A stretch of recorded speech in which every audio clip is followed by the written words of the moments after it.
প্রিয় দর্শক, শুভেচ্ছা জানাচ্ছি দেশ টিভির জনপ্রিয় অনুষ্ঠান জনতার ভাবনায়। আমি তাইফুর রহমান তুহিন। সমসাময়িক নানা বিষয় নিয়ে সাধারণ মানুষের মূল্যবান মতামত তুলে ধরতেই বরাবরের মতো আমাদের এই অনুষ্ঠান। আজ আমরা বেশ কিছু বিষয় নিয়ে সাধারণ মানুষের মূল্যবান কিছু মতামত শুনে নিতে চাই। প্রিয় দর্শক, বাংলাদেশের বর্তমান সমসাময়িক যে পরিস্থিতি রয়েছে, বাংলাদেশের স্বাধীনতার মাস চলছে। এই মাসে দ্বিতীয়বার বাংলাদেশকে আবার স্বাধীন করতে হয়েছে, গণ অভ্যুত্থান করতে হয়েছে। ছাত্র জনতার আন্দোলনের মাধ্যমে, রক্তের মাধ্যমে, জীবন দিয়ে মানুষ আবারও এই বাংলাদেশের বৈষম্য দূর করার লক্ষ্যে আন্দোলন করেছে। আসলে আমি একটু আপনার কাছে জানতে চাই, স্বাধীনতার এত বছর পরে এসেও আবার কেন মানুষকে রক্ত দিতে হলো, জীবন দিতে হলো? বিসমিল্লাহির রহমানির রহিম। বিজয়ের এই মাসে শ্রদ্ধার সাথে স্মরণ করি লাখো শহীদের রক্তের বিনিময়ে আমরা পেয়েছি স্বাধীন সার্বভৌম বাংলাদেশ। মহান মুক্তিযুদ্ধ যে লক্ষ্য এবং উদ্দেশ্য নিয়ে আমাদের পূর্বপুরুষরা মুক্তিযুদ্ধে অংশগ্রহণ করেছিল, এদেশের মানুষ দীর্ঘ পথ পরিক্রমায় দীর্ঘ আন্দোলন সংগ্রাম করে এসেছে। আপনার নিত্য বাজার মূল্য অসহনীয় হয়ে উঠেছে। মানুষ আজকে বাজারে গেলে দেখা যায় আপনার চাল, ডাল, তেল সহ নিত্য প্রয়োজনীয় আপনার চিকিৎসা, শিক্ষা, যে অধিকারটুকু মানুষের পাওয়ার কথা ছিল, আসলে মানুষ সে অধিকার পাচ্ছিল না। 17 বছর একটি স্বৈরশাসক পার্শ্ববর্তী একটি রাষ্ট্রের প্ররোচনায়, তাদের মদতে এদেশের মানুষের ভোটের অধিকার হরণ করে নিজেরা জনগণের ভোটে ক্ষমতায় অধিষ্ঠিত না হয়ে তারা আপনার স্বৈরাচার হয়ে তারা ক্ষমতাবান হয়ে গেল। গণঅভ্যুত্থান তো হলো, এখন কেমন বাংলাদেশ দেখতে চাই? আমরা বলবো মানবিক বাংলাদেশ দেখতে চাই। আমরা বৈষম্যমুক্ত মানবিক বাংলাদেশ দেখতে চাই, যেখানে মত প্রকাশের স্বাধীনতা থাকবে, ভিন্ন মতের মানুষকে সম্মান এবং শ্রদ্ধা করা হবে। সকলের মতামতের ভিত্তিতে বাংলাদেশটাকে সুখী সমৃদ্ধ আগামীর বাংলাদেশ দেখতে চাই। আপনাকে অসংখ্য ধন্যবাদ। আমরা একটু আরেকজন বয়স্ক মুরব্বীর সাথে কথা বলতে চাই। একটু আপনার থেকে জানতে চাই, স্বাধীনতা যুদ্ধ দেখেছেন? জি। এবং 24-এর আন্দোলনও দেখেছেন? সব দেখছি। তো কেমন বাংলাদেশ চান? পূর্ব পাকিস্তানের সাথে আমাদের সাথে কোনো মিল ছিল না, তখন পরেই যুদ্ধ শুরু হয়ে যায়, মানুষ মারে, তারপরে এই মুক্তিবাহিনী তৈরি হয় ইন্ডিয়ায়, তখন তারা পলায়, ওখান থেকে ট্রেনিং নিয়ে যুদ্ধ করে দেশ স্বাধীন করার পরে শোনা যে কিছুদিন ভালো হইলো, তারপরে দুর্নীতি শুরু হয়ে গেল। দুর্নীতির পরে এখন তো আরও বেশি দুর্নীতি শুরু হয়ে গেল।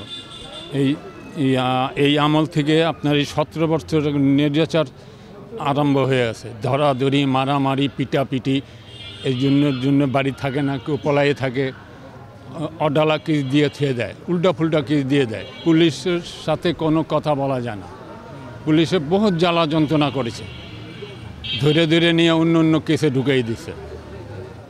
আমরা ব্যবসা বাণিজ্য কোথাও করতে পারি না, চাঁদা ছাড়া কোনো ব্যবসা চলে না। চাঁদা না দিলে ধরে কেস দিয়ে দিত, ধরে নিয়ে যেত। আচ্ছা, আমরা একটু আপনার সাথে কথা বলতে চাই যে মুরব্বী বলছিলেন যে আসলে বিগত সময় আমরা চাঁদাবাজ দেখেছি, পুলিশে হয়রানি দেখেছি, এখন কেমন বাংলাদেশ? বিসমিল্লাহির রহমানির রহিম। দেখেন, আমাদের বর্তমান যে আইন শৃঙ্খলা বাহিনী, এটাকে পুরা এই আওয়ামী লীগ সরকার ধ্বংস করে গেছে। এখন ইচ্ছা করলেও তারা ওই সার্ভিসটা দিতে পারতেছে না, এটা আমাদের নিজেদের চোখে দেখা। কারণ ওদের যে স্তর আওয়ামী লীগ তৈরি করছিল, এই স্তরটা ভেঙে গেছে। এখন অনেক প্রশাসনে অনেক ল্যাকিংস আছে, কিন্তু এর জন্য ধৈর্য ধরতে হবে। অবশ্যই আমরা ভালো কিছু আশা করি, নেশামুক্ত, সন্ত্রাসমুক্ত আমরা বাংলাদেশ চাই। এবং কোনো দেশের দাদাগিরি আমরা এই জনগণ মানবে না। আমাদের একটাই কথা, এই জাতি মাথা উঁচু করে বাঁচতে চায় এবং মাথা উঁচু করেই বাঁচবে। কারো দাদাগিরি আমরা এই জাতি মেনে নেবে না। আমরা একটু আপনার সাথে কথা বলতে চাই। ভাই বলছিলেন যে আসলে এই দেশ যে জন্য স্বাধীন হয়েছে, একটি স্বাধীন সার্বভৌম বাংলাদেশ থাকবে, কারো কাছে মাথা নত করবে না। তো আপনি কি মনে করেন? আমিও ওনার সাথে একমত। যেহেতু আমরা 47-এ ভাষা আন্দোলন করেছি একটা স্বাধীন রাষ্ট্রের জন্য, ওটা করে আমরা স্বাধীনতা এনেছি।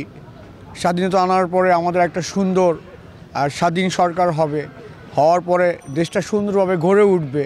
ওই চিন্তা করেই আমরা তখন এই ফ্যাসিস্ট শেখ মুজিব যখন চলে আসে তখন থেকে আমাদের জনগণের চিন্তা ভাবনা এগুলো সব ভুলুণ্ঠিত হয়ে যায়।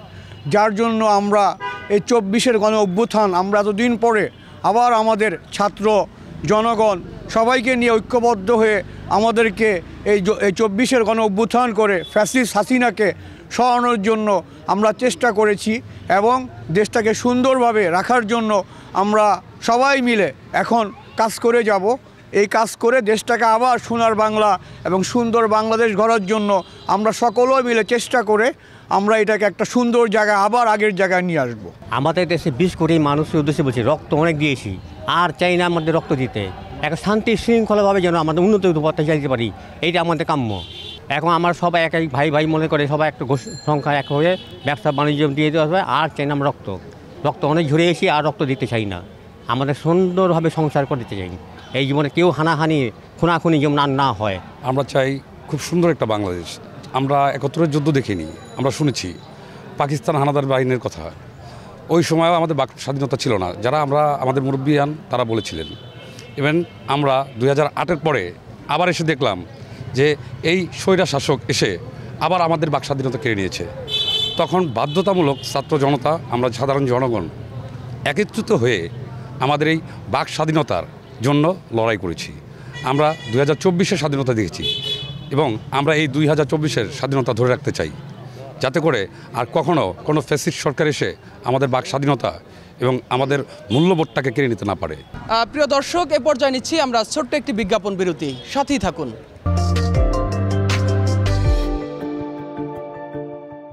বিরতির পরে আবারও স্বাগত জানাচ্ছি দেশ টিভির জনপ্রিয় অনুষ্ঠান জনতার ভাবনায়। দর্শক, চলুন আরও কিছু মূল্যবান ভাবনা শুনে আসি আমরা। সোনার বাংলাদেশ দেখতে চাই। কেমন সেটা? সোনার বাংলাদেশ আগে যেরকম ছিল অন্য এরকম দেখতে চাই। আমরা এখন সামনে সুন্দর শ্রেষ্ঠ বাংলাদেশ চাই। আমরা এমন এক বাংলাদেশ চাই যে বাংলাদেশ আয়নাগর থাকবে না, গুম থাকবে না, খুন থাকবে না, হত্যা থাকবে না, রাহাজানি থাকবে না, কোনো দলের ইয়া থাকবে না। আমরা সব দলের অংশগ্রহণে সুন্দর একটা নির্বাচন চাই, ভালো দেশ চাই, সুন্দর সবাই মিলেমিশে যাতে থাকতে পারি, আমরা ওই বাংলাদেশ চাই। ভাই বলছিলেন যে সুন্দর একটা নির্বাচন চাই, আসলে নির্বাচন দিলে কি সোনার বাংলা হবে? আসলে নির্বাচন আগে সবার মন মানসিকতা পরিবর্তন করতে হবে, যেটা প্রথমত দরকার। আর বৈষম্য অবশ্যই মুক্ত করতে হবে, কোথাও বৈষম্য আমরা চাই না। তা এগুলো যদি আমরা পরিবর্তন করতে মানসিকতা পরিবর্তন করতে পারি, তাহলে নির্বাচন দিয়ে আপনার উপযুক্ত ফলাফল আশা করতে পারি। সেটা সময় আসলে কেমন লাগতে পারে এটা আমরা বলতে পারবো না। যারা রাজনীতিবিদ আছে, যারা দেশ চালাবে, তারাই একমাত্র বলতে পারবে কতদিন লাগতে পারে। আচ্ছা, একটু আপনার থেকে জানতে চাই, সংস্কার চান না নির্বাচন চান? বিসমিল্লাহির রহমানির রহিম। আমরা আগে চাই সংস্কার, যে কারণে আবার এই জুলাই আগস্টে আবার বৈষম্য বিরোধী আন্দোলন করতে হয়েছে। এটা হলো মানুষের মৌলিক অধিকারকে কেড়ে নিয়েছিল বিগত সরকার, যাতে অদূর ভবিষ্যতে এই স্বাধীন সার্বভৌমত্ব দেশে আর এই ধরনের বিশৃঙ্খলা সৃষ্টি না হয়। একটা সংস্কারের মাধ্যমে সুন্দরভাবে যাতে এই দেশটা পরিচালিত হয়, তারপরে একটা নির্বাচন প্রয়োজন আমরা মনে করি। যেমন যার থেকে দেশ উন্নত হবে, যার থেকে কোনো মারামারি হুড়োহুড়ি হবে না, সেই লোক আমরা চাই বাংলাদেশে। যেন বিগত এই 16 বছরে যে আমরা নির্যাতিত হয়েছি, সেই নির্যাতিত যেন বাংলার মানুষ আর না হয়, এবং আগে যেভাবে ছিল সবাই ভাই ভাই মিলে কাঁধে কাঁধ মিলিয়ে যেন এই দেশকে সবাই সামনে এগিয়ে নিতে যেতে পারি, এই নির্বাচন চাই আমরা বাংলাদেশে। হ্যাঁ, রাজনীতিবিদদের সবাইকেই বলতে চাই যে আপনারা বৈষম্য বিরোধী সবই করে আপনারা আবার আগের মতো কাঁধে কাঁধ মিলিয়ে সবাই যেন এগিয়ে যাইতে পারে বাংলাদেশ, এই নেতৃত্ব চাই সবার কাছেই। নির্বাচন দিলে একটা জনগণের সরকার প্রতিষ্ঠিত হবে। জনগণ আমরা চাই যেমন দ্রব্যমূল্যের দাম নিয়ন্ত্রণে থাকুক, সাধারণ মানুষ কোনো হানাহানি মারামারি চায় না। আমরা চাই সুশৃঙ্খলভাবে থাকতে বাঁচতে। আর যেহেতু এখন নতুন সরকার আসছে, এখন দেখি কি করতে পারে। আমরা আশাবাদী যে একটা সুশৃঙ্খল নির্বাচনের মাধ্যমে জনগণের সরকার প্রতিষ্ঠিত হোক। আমি চাচ্ছি যে সুন্দর একটি নির্বাচন হোক, কারণ নির্বাচন হলে দেখা যাচ্ছে যে দেশের একটা আয়ত্তের ভিতরে আসবে। যেমন এখন যে যার মতো চলতেছে, যে যার মতো করতেছে, ঠিক না? এরকম একটা বিষয় কিন্তু দাঁড়িয়েছে। তো আমি চাচ্ছি নির্বাচন হোক, যেই সরকার ক্ষমতায় আসুক, বিগত দিনে যেভাবে চলছে সেভাবে না চলুক, সুন্দরভাবে চলুক, সুন্দরভাবে দেশ পরিচালনা করুক, সেটাই আমাদের কাম্য। জনগণ কী চায়? জিনিসের দাম কম থাকবে, ঘর ভাড়াটা কম থাকবে। আমি দেশ ছেড়ে ঢাকা কেন আসছি?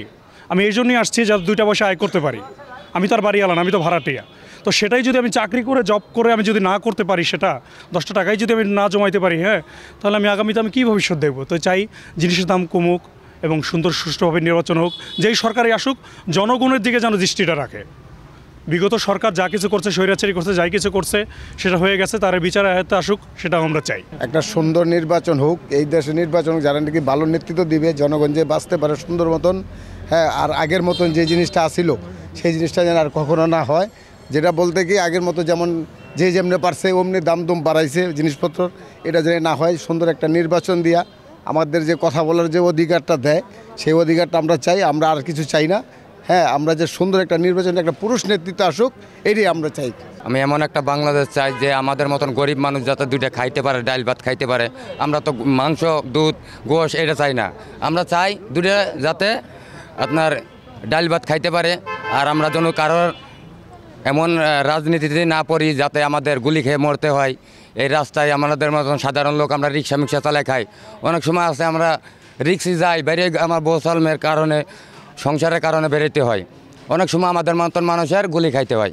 এই গুলি যাতে আর না খাইতে হয় আমরা চাই। আর এর মতন হাসিনা মতন এরকম সরকার যেন আর না আসে এই দেশে। আর আমরা একটা নিরপেক্ষ সরকার চাই, যেটা নির্বাচনের মাধ্যমে, যেটা মানুষ আমাদের জনগণের পক্ষে থাকে।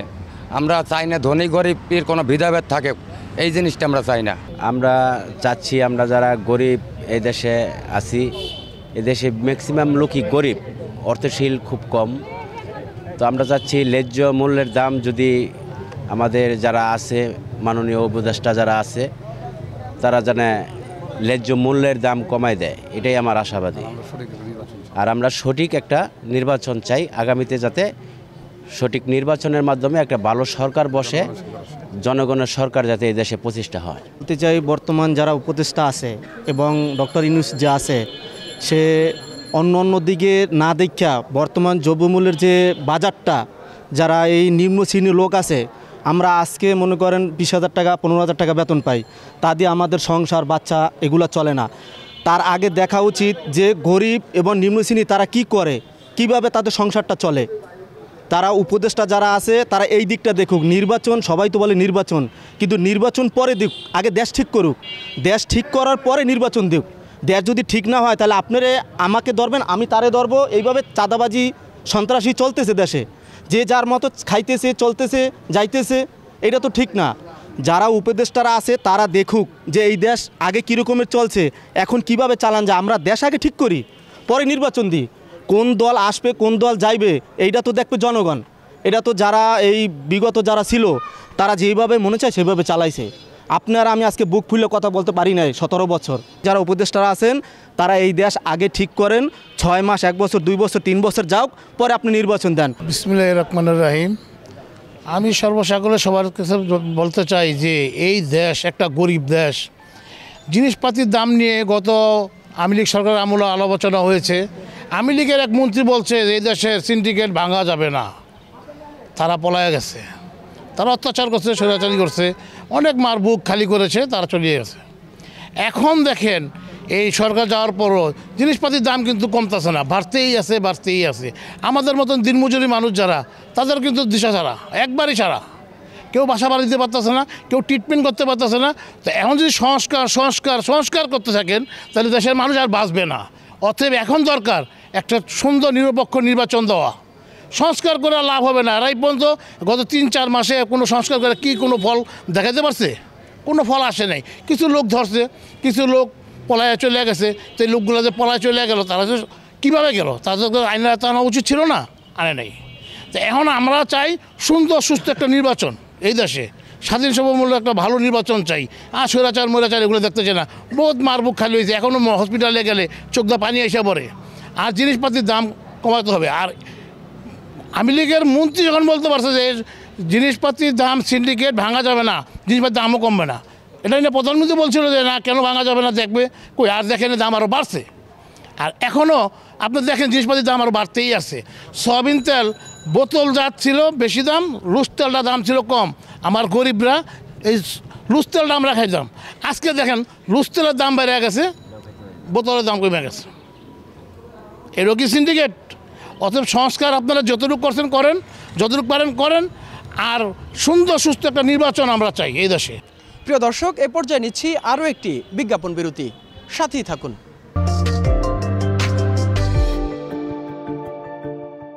বিরতির পরে আবারও স্বাগত জানাচ্ছি। দর্শক, চলুন সাধারণ মানুষের অসাধারণ আরও কিছু ভাবনা শুনে আসি আমরা। দেশের আইনশৃঙ্খলা পরিস্থিতি বর্তমানে আগের চাইতে অনেক খারাপ, আরও একটু ভালো করতে হবে। আর সবচেয়ে বড় কথা হলো যে আপনার দেশে বর্তমানে নির্বাচিত কোনো সরকার নাই, ঠিক আছে? ভোটের মাধ্যমে সাধারণ জনগণকে নিয়ে ভোটের মাধ্যমে আপনার ভোটের সরকার গঠন করতে হবে। এই এক। আর দ্বিতীয় কথা হইল যে আপনার স্বৈরাচার হাসিনা যাতে আর বাংলাদেশে না ফিরতে পারে, জনগণের একটা দাবি, তার বিচার চাই। বাংলাদেশ চাই তো যে সাধারণ মানুষ যেন, আমরা যখন বাঙালি, আমরা যেন ভালোভাবে ডাল ভাত খেয়ে বাঁচতে পারি, চলতে পারি সুন্দরভাবে, সবাই যেন চলতে পারে। হানাহানি মারামারি এগুলো আমরা চাই না। সুস্থভাবে যদি একটা নির্বাচন যদি না হয় তাহলে তো কোনো কিছু নিয়ন্ত্রণে আসবে না। হিমশিমে খাচ্ছি সংসার চালাতে, অনেক কষ্ট করে চলতেছি, অনেক কষ্টই হচ্ছে। বিগত আমরা অনেক দিন আগের থেকেই চাইছিলাম এরকম সুষ্ঠু বাংলাদেশ, কিন্তু আসলে আমরা যা চাইছিলাম যে এই সরকার আসলেই যেরকম পতন হয়েছে এটা আরও আগে পতন হওয়া উচিত ছিল। আমাদের সাথে সামিল হয় নাই, মানুষ বোঝে নাই যে আসলে এই সরকার ভালো না। এই সরকার আরও বিগত অনেক দিন, বিগত 15-17 বছর আগের থেকে আমরা এই চেষ্টা চালিয়ে গেছি, কিন্তু আসলে আমাদের সাথে ওরকম জোরালোভাবে দেশের জনগণ দশে বোঝে নাই, সেই কারণে তারা এতদিন ভুক্তভোগী ছিল। এখন আমরা যা পরিস্থিতি দেখতেছি তা হইল অনেক মানুষ অনেক রকমভাবে দেশটাকে নিতে চাইতেছে, তাদের মন মর্জি মতো চলতেছে। আসলে তারা শৃঙ্খলার মধ্যে নাই। এটা যদি সুষ্ঠুভাবে একটা নির্বাচন নিরপেক্ষ হয় তত্ত্বাবধায়ক সরকারের আন্ডারে, তাহলে মনে করি দেশ আমাদের যেরকম ছিল প্রথম থেকে ভালো, ওরকমই আমরা স্বাধীন মতো দেশ, সবার জন্যই দেশ একাকারও না, আমরা সেই দেশকে আবার সেই স্বাধীন দেশের মতো চাই, এবং কি কোনো নির্দিষ্ট একটা সরকার, এবং কি সরকারের মাধ্যমে চাচ্ছি যে কোনো একটা দলীয় সরকার আসুক, সেই দেশটাকে এরকম নিয়ন্ত্রণই করুক। এখন পরিস্থিতি ঠিক নাই যে একটা সুস্থ নির্বাচন হয়ে দিলে, একটা সুস্থ সরকার বয়ে দিলে তখন যাই আইনশৃঙ্খলা বাহিনী আর সবাই মিলে নির্বাচনটা হয়ে গেলে তাহলে দেশটা ঠিক হবে। নির্বাচন হওয়া ছাড়া এই তত্ত্বাবধায়ক সরকারে যা করতেছে একা তা পারবে না। একটা সুষ্ঠু একটা নির্বাচনে সুষ্ঠু পাবলিকে, সাধারণ পাবলিকে একটা দল গঠন করতে হবে, আর একটা সরকার বইতে হবে, তখন দেশটা আবার ঠিক হয়ে যাবে। এখন তো মনে করেন একটা অ্যাডহক সরকার আমাদের দেশটা পরিচালনা করতেছে, তবে আমাদের দেশের জন্য একটা রাজনৈতিক সরকার প্রয়োজন আছে, দরকার, এবং রাজনীতি মোকাবেলা রাজনীতি দিয়ে করতে হয়। এটা কিন্তু আদার্স তত্ত্বাবধায়ক সরকার দিয়ে কিন্তু এটা সম্ভব হয় না। অতএব আমাদের দেশে একটা সুন্দর একটা রাজনীতি সরকার আসবে, আমরা এটাই কামনা করি। এবং আমরা অনেক বছরেই ভোট দিতে পারি নাই। আমাদের দেশে হয়তোবা 17 বছরে অনেকবার, এর ভিতরে 4-5 বারে নির্বাচন হয়ে গেছে। আমরা অনেকেই হয়তোবা, এখানে অনেক লোকজনে আছে, জনগণ আছে, অনেকেই হয়তোবা ভোট দিতে পারে নাই। আমরা আশা করি যে সামনে আমরা সুন্দরভাবে আমাদের ভোটটা যাকে খুশি তাকে দিতে পারবো। আমরা একটা নির্বাচিত ভালো একটা সরকার এদেশে গঠন করতে পারবো, এমন ওরা সুন্দরভাবে দেশটা পরিচালনা করবে, এটাই আমরা আশাবাদী। ছাত্র সমাজ সবার আগে আমরা সংস্কার চাই। আমরা চাই আমাদের ভোটের অধিকার যাতে আমরা ঠিকমতো ফিরে পাই। আমরা দীর্ঘ 17 বছর যেহেতু আমরা ভোট দিতেই পারিনি, আসলে আমরা যখন নির্বাচন ভোট অফিসে যেতাম আমাদেরকে বের করে দেওয়া হতো এবং বলা হতো আপনাদের ভোট হয়ে গিয়েছে। আমরা এই জিনিসটা আর দেখতে চাই না। আমরা আইন শৃঙ্খলার যে ভঙ্গুর ব্যবস্থা সেটার পরিবর্তন চাই। আমরা এমন দেশ দেখতে চাই না যেখানে আইন শৃঙ্খলা বাহিনী জনগণের না হয়ে সরকারের হয়ে কাজ করে। পিছনে আমরা যা দেখছি, 16 বছর আমরা যে জিনিসগুলো দেখছি, এগুলো আর আমরা সামনে ফেস করতে চাই না। কারণ প্রতিটা সাধারণ জনগণের এই কথা এটা, কারণ যেই আসুক না কেন জনগণের প্রবলেমগুলো বেশি হয়। তো জনগণের দিকটা প্রতিটা সরকারের দেখা উচিত, মানে সেই দিকটা যেই সরকারই আসুক, আমি মনে করি ভাইয়ের কথা অনুযায়ী ঠিকই আছে যে আইন শৃঙ্খলা এগুলো সংস্কার করা উচিত। কারণ যে 16 বছর আমরা যা দেখছি এগুলো সামনে দেখতে চাই না। আমি মনে করি গরিবের কথা সব সরকারের শোনা উচিত। একটা গণতান্ত্রিক সরকার সব গরিবের কথা শোনা উচিত। আমাদের যে অবস্থা, দ্রব্যমূল্যের যে অবস্থা, আমাদের প্রথমত গণতান্ত্রিক সরকার একটা আনতে হবে, যে সরকার মানুষের অধিকার ফিরিয়ে দিতে পারবো। দেখতে তো চাই সোনার বাংলাদেশ, এখন হয়ে গেছে সন্ত্রাসের বাংলাদেশ। এখন মনে করেন এই দেশ থেকে মানুষ নামে পশু ছিল 15 থেকে 16 বছর। এই 16 বছরের মধ্যে যে যন্ত্রণাটা ভোগ করতেছি বাংলাদেশের মানুষ, আমরা যারা আছি মনে করেন এরা খুবই অশান্তিতে আছি। তো এইভাবে যদি মানুষরা দেশ চালায় তো এইভাবে মানুষ বাঁচতে পারে না। এক গইরা দেশ চালাইছে, তো এক গইরা দেশ তো চলে না। স্বাধীন বাংলাদেশ, এখানে মানুষ জনগণের মতামত নিয়ে চলবো, কিন্তু আমরা যে ভোটের অধিকার থেকে বঞ্চিত হইলাম, তারপরে সব বিষয়েই মানুষ কোথাও একটা বিচার বিবেচনা কোথাও পায় না। কাজের ক্ষেত্রে গেলে মজুরি ঠিক মতন পাইব না, বাজার করতে গেলে যেই টাকা কাজ করবো ওই টাকা দিয়া সংসার চালাইতে পারবো না। সব মিলাই দেখা গেছে যে এই সরকার খুব জঘন্য একটা সরকার ছিল। একটা বাস্তবতা নির্বাচন যদি আসে তাহলে একটা নিয়ম, বাজার সব কিছু শৃঙ্খলা ফিরে আসবে। আর যতদিন না আসবে বাংলাদেশে, তাহলে ততদিনই আমাদের মতন সাধারণ লোক কষ্ট জনগণ ভোগ করবে। এই যে দাম জিনিসের অনেক কিছু বাড়তি হচ্ছে, আমাদের যা আয়েতে বেতন পাচ্ছি ওই টাকা দিয়ে আমাদের খুব চলা কষ্ট হচ্ছে। আর আমি কিছু বলতে চাই যে এই দেশে কিছু আপনার মিথ্যা আপনার মামলা দেয় মানুষকে। এই যে যেরকম আপনার চেকের মামলা আছে অনেকের, আপনার আমরা গরিব মানুষ বুঝি নাই, ব্যাংকে থেকে একটা চেক নেওয়ার পরে দেখা যাইতেছে যে আমরা বুঝি নাই, মূর্খ মানুষ ওইটার ভিতরে একটা সই করে রাখি। এইগুলা মিথ্যা মামলা দিয়া হয়রানি কইরা মানুষকে, আমাদের বাবা মা অনেক স্ট্রোকে মারা যাচ্ছে। আমি মিথ্যা মামলাটা চাচ্ছি না, আমি চাচ্ছি সঠিক প্রমাণ নিয়ে যেন আপনার এই মামলাগুলা তারা দেখে। বিগত 17 বছর ধরে যে সরকার আসলে ছিল, মানে মানুষের মাঝে এমন কিছু ঢুকিয়ে দিয়ে গেছে যে দেশের বিরুদ্ধে নানা রকম ষড়যন্ত্র চলে, তৃতীয় পক্ষ এখনও আছে তারা, ঠিক আছে। মনে করেন যে সরকারই আসুক না কেন, আমি চাই এই দেশটারে যে এমনভাবে তৈরি করতে, ঠিক আছে, মানুষের ভিতরে যাতে আর কোনো দ্বন্দ্ব না থাকে, ঠিক আছে। কারণ এখন মনে করেন যে আমরা মনে করেন রাস্তাঘাটে চলতে গেলে অনেক বিপদের সম্মুখীন হতে হয়, ঠিক আছে। কারণ এদের ভিতরে, কারণ এখনও দেশ থেকে মনে করেন যে সকল ষড়যন্ত্রগুলো চলছে, এদের মনে করেন যে অনেকেই মনে করেন যে এর ভিতরে আছে আর কি, ঠিক আছে। এই জন্য মনে করেন যে আমাদেরকে এগুলো পেরিয়ে উঠতে হলে আমাদের এমন একজন সরকার দরকার, নির্বাচিত সরকার, যে সরকার জনগণের জন্য করবে, মানুষের জন্য করবে। এটা আমি আশাবাদ ব্যক্ত করি। আমাদের দেশকে নিয়ে আপনি শুধু ভারত নয়, অন্যান্য দেশও অনেক চক্রান্ত করেছে। জাতীয় নির্বাচন গেছে কিছুদিন আগে, যেটা একটা পাতানো নির্বাচন ছিল, একটা পাতানো নির্বাচন, চক্রান্তের মাধ্যমে একটা পাতানো নির্বাচন তারা করেছে। আমাদের দেশকে তারা সবসময় চায় যে দাবায় রাখার জন্য, কিন্তু আমরা এটা স্বাধীন দেশ, একটা স্বাধীন সার্বভৌমত্ব দেশ। আমরা কখনো চাইবো না যে আমরা কারো দাসত্ব হয়ে থাকি। আমরা সবসময় চাই যে আমরা বীরের জাতি, মাথা উঁচু করে বাঁচতে চাই। আমরা কারো দাসত্ব নিয়ে থাকতে চাই না। আর ইনশাল্লাহ আগামীতে আমরা চিন্তা করতেছি একটা জাতীয় নির্বাচন হবে। আমরা একটা সুষ্ঠু, একটা সুন্দর নির্বাচন চাই এই কেয়ারটেকার গভর্নমেন্টের কাছে। আমরা চাই যে একটা সুষ্ঠু, একটা সুন্দর নির্বাচন, খুব দ্রুত একটা সুষ্ঠু নির্বাচন দিয়ে দিক, এটা আমাদের প্রত্যাশা। প্রিয় দর্শক, এতক্ষণ সমসাময়িক নানা বিষয় নিয়ে সাধারণ মানুষের অসাধারণ কিছু মন্তব্য শুনলাম আমরা। আজ এ পর্যন্তই। আগামীকাল অন্য কোনো বিষয় নিয়ে আবারও হাজির হব আমরা। সে পর্যন্ত ভালো থাকুন, সুস্থ থাকুন, দেশ টিভির সাথেই থাকুন।